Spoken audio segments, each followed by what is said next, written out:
Now, Mother's Day is on Sunday, and people around the world will honor the women who helped to shape their lives for the better. Today, we'll examine the importance of a mother's role through the life of Med Senkuba, a Ugandan studying in Washington. Med Senkuba has been in a wheelchair since contracting polio at age 3, nearly 30 years ago. But despite starting school late, at age 7, skipping terms due to logistical problems, and facing discrimination, he excelled academically, becoming a lawyer. He credits his parents for his confidence and sense of entitlement as an equal member of society. He says his father made sure his school fees were paid, but it was his mother who tested his limits. She had this feeling always in her that I'm supposed to excel, if it means selling the only plot she had to make me acquire a university degree. She would do that, so this kept me motivated. Senkuba says his mother made sure he attended class daily. She had to carry me to school every morning and coming for me like midday, every day for like the time I was in nursery until when I went to primary. Realizing he was fortunate to have supportive parents to ensure his success, Senkuba decided to look out for those who didn't by advocating for the rights of people with disabilities. I have a friend who was saying his father does not even count him as a person.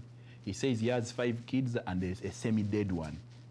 His advocacy began at Mwakalyelye University, where as a representative for people with disabilities for the Law Society, he successfully pushed for better access to toilets, classrooms and other facilities. When you go to the main campus, just as you enter the door, the main library, you find like reserved for PWDs, there are some tables. And actually now they've shifted the entire law cage to the first floor. So at least people with disabilities, now when you come with your wheelchair, you can easily roll in and then you can access books. He took it further later, forming the Legal Action for People with Disabilities organization in 2006 with 3 of his colleagues. And we thought we'd give back to the community, especially people with disabilities, by giving legal aid.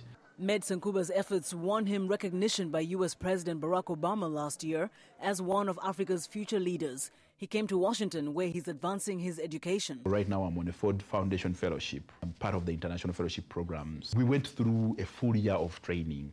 This is in social justice and giving back to community. It has also contributed to my commitment to social justice, social change, and working for marginalized people. And in this context, people with disabilities.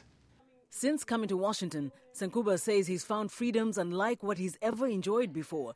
He recounts his first experience using public transportation on his own, something he now does regularly. From the first time I was at Dallas airport, this van comes out and this guy rolls out something and he tells me, no, you move your wheelchair to this, and then he lifts me up with my wheelchair into the van. But then I get out, I see disabled people moving around and everyone is okay with them, you understand? He says even his friends back in Uganda can't believe it when he tells them he's managing on his own. Because if I can access my bathroom, I can access my bed, I can move my wheelchair anywhere I want, I simply charge it, I can take myself to a bus. I mean, why would I need a helper? Senkuba says he wants his counterparts in Uganda and around Africa to also enjoy the same rights. He attended the 20th anniversary of the Americans with Disabilities Act in Washington last year. He says he's amazed by America's commitment to improving the lives of those with disabilities, including helping them find employment. In Uganda, yes, we have incentives in the law, in the Person with Disabilities Act, private sector, but you know, you cannot sue a company for not employing you. But if it's a government quota, just as the US is doing and just as President Obama is taking the lead, I think that is very, very important. Senkuba says he wants to see a change in attitude toward people with disabilities and, like his mother, see their potential to succeed, not their physical limitations. People with disabilities are full human beings like any other person in society. And that once given full opportunities, they can effectively contribute to the well-being of society, manage their own families. They can do anything. But he says people with disabilities are also responsible for their own success. He credits half of his accomplishments to his parents, but the rest, he says, was up to him. That 50% goes to them. And then when it impacted on me, I got motivated. So we total up to 100%. Yeah. Well, Med Senkuba's mother will get to see her dream realized. He graduates from his program on May 22nd. A very inspiring story. Very Thank inspiring, you. yeah. And that's our show for today. Be sure to watch In Focus on our website at voaafrica.com. And for more news, please tune into VOA's evening radio show, Africa News Tonight at 1600 and 1800 UTC, and in the mornings to Daybreak Africa between 0300 and 0600 UTC, Monday through Friday. Have a safe, wonderful weekend. See you Monday. Good night.